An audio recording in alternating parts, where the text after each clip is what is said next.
Let's take a minute to talk about some of our favorite nursery rhymes and how f***ed up they really are.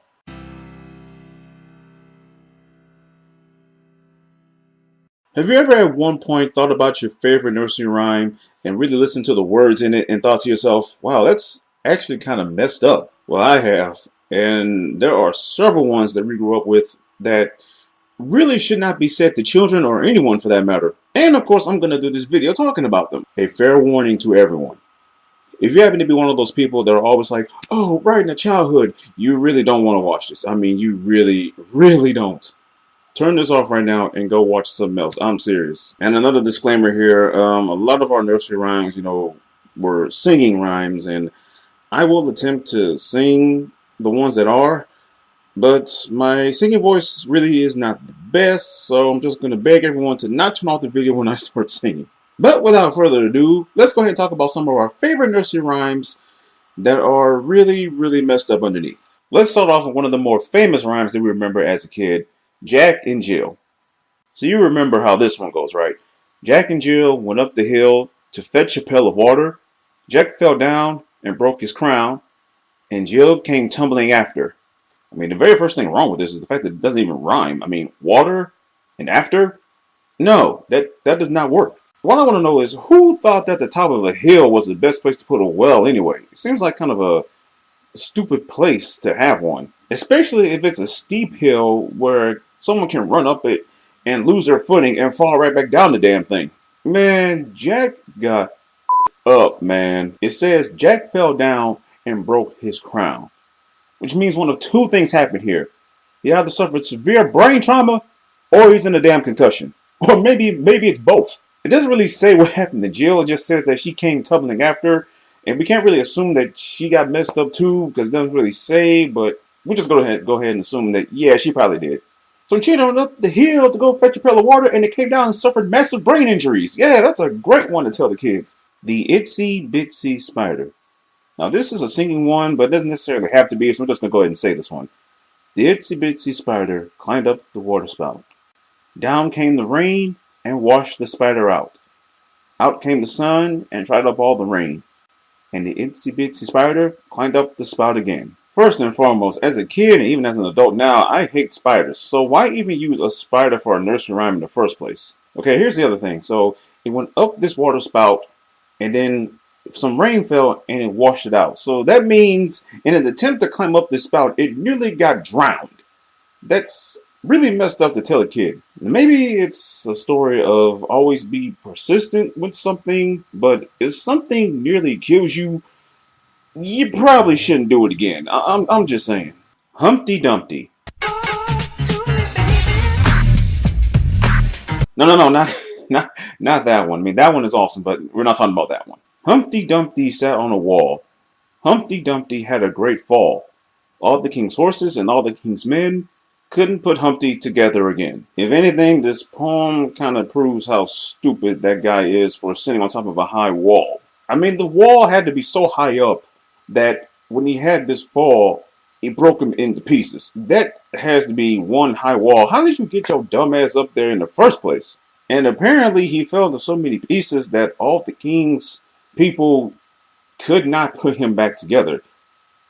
So he's pretty much in pieces and dying, I guess, is what I'm hearing here. I guess if anything, this will teach kids to not be idiots and sit in high places, because if you fall off, you could break all your limbs and not be put back together again. In other words, kids, you will die if you do this. Nice moral of the story, isn't it? The old woman who lived in a shoe. Now, if you didn't know what the definition of bitch was, read this one and you'll find out very quickly. Let's remind ourselves of how this one went. There was an old woman who lived in a shoe. She had so many children she didn't know what to do. She gave them some broth without any bread, then whipped them all soundly and put them to bed. First of all, how broke do you have to be to live in a damn shoe with your kids? That right there is messed up in itself. And then is she taking the poverty out on them? I mean, she starves them and then pretty much beats them until they go to sleep. What kind of moral are we teaching the kids here? The other thing about this is the rhyming tempo of this one is just terrible. Now, when you do a poem, you're supposed to be able to do it to like a tempo, you know what I'm saying? But this one is just kind of terrible at that. I'm gonna say this over again, and I'm gonna skip the second line. I'm just gonna say the first, third, and fourth lines. Watch this here. There wasn't a woman who lived in this shoe. She gave them some broth without any bread. She whipped them all soundly and put them to bed. Do you hear how those lines follow the tempo perfectly? Now, let's do the first line into the second line, and I'll show you what's wrong here. Here we go. There wasn't a woman who lived in the shoe. She had so many children, she didn't know what to do. There are too many damn words in there. It kind of messes up the tempo. Did you hear it? I'm sure you heard it. There are way too many words. So the rhyming tempo and the story of this nursery rhyme are both just completely messed up. Ring around the Rosie. I recently found out what this is referencing a couple days ago. And oh man, is this one dark. Alright, this is a singing one, so I guess I'll make the attempt. Alright, hang on. Alright, make sure nice and juiced up here. Alright, here we go. Ring around the Rosie, a pocket full of posies, ashes, ashes, we all fall down. Sounds like a bunch of people just playing around in the middle of flowers, and they all just fall down to the flowers, and everything's all happy and joyful, right? Well, that's not exactly what it is. This nursery rhyme is actually referencing the plague. The ring around the Rosie actually means the rosy rash that people got from this plague. The pocket full of posies references to the people that carried around these posies as protection to ward off the smell of the disease. The all fall down is people dying from the plague. And the ashes part means that the people that were affected by this and died, their bodies were burned to stop the spread of the infection. Oh, what a nice, happy, joyous nursery rhyme to tell the kids. 3 blind mice. Now, wait a minute now. Okay, I remember 3 blind mice, and I remember being so happy and like, what could be so messed up about 3 blind mice? Let's go ahead and read it and see. All right, this is another singing one, so hang on. Let me just do this real quick. All right, now let's do it. 3 blind mice, 3 blind mice. See how they run, see how they run. They all run after the farmer's wife who cut the... Wait, what? Who cut off their tails with a carving knife. Oh, that's nice. A nursery rhyme about animal abuse. Yeah, that's real nice. This next one is not something that I said often, but I do remember it clearly. Peter, Peter, pumpkin eater. Here's how it went. Peter, Peter, pumpkin eater had a wife and couldn't keep her. He put her in a pumpkin shell, and there he kept her very well.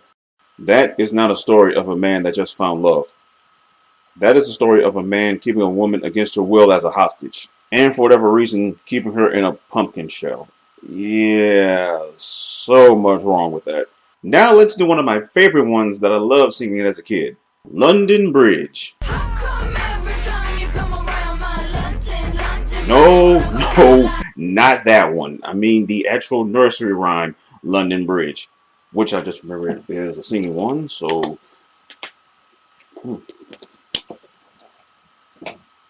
Alright, let's do it. London Bridge is falling down, falling down, falling down. London Bridge is falling down, my fair lady, and all the people on it died, on it died, on it died, all the people on it died, my fair lady. I got one more for you, and in my opinion, it's probably the most messed up nursery rhyme out of all of them. Rockabye Baby. This was also a singing one, but given the nature of the words in this one, I refuse to sing a happy tune with this one. Here it goes. Rockabye baby in the treetop.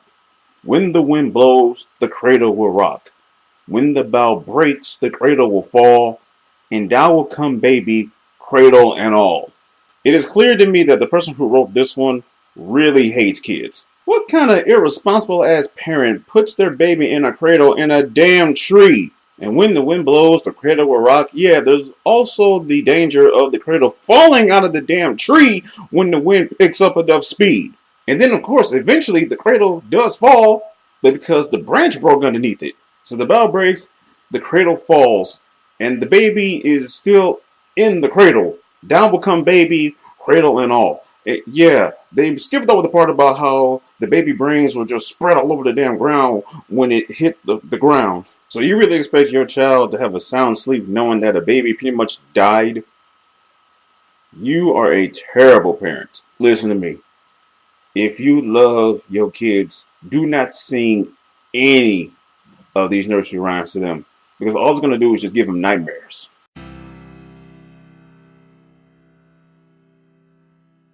Thank you for watching this messed up video. If you liked it, click that like button, click that subscribe button, and then share this video with everyone you know. And I will see you for the next one. Peace.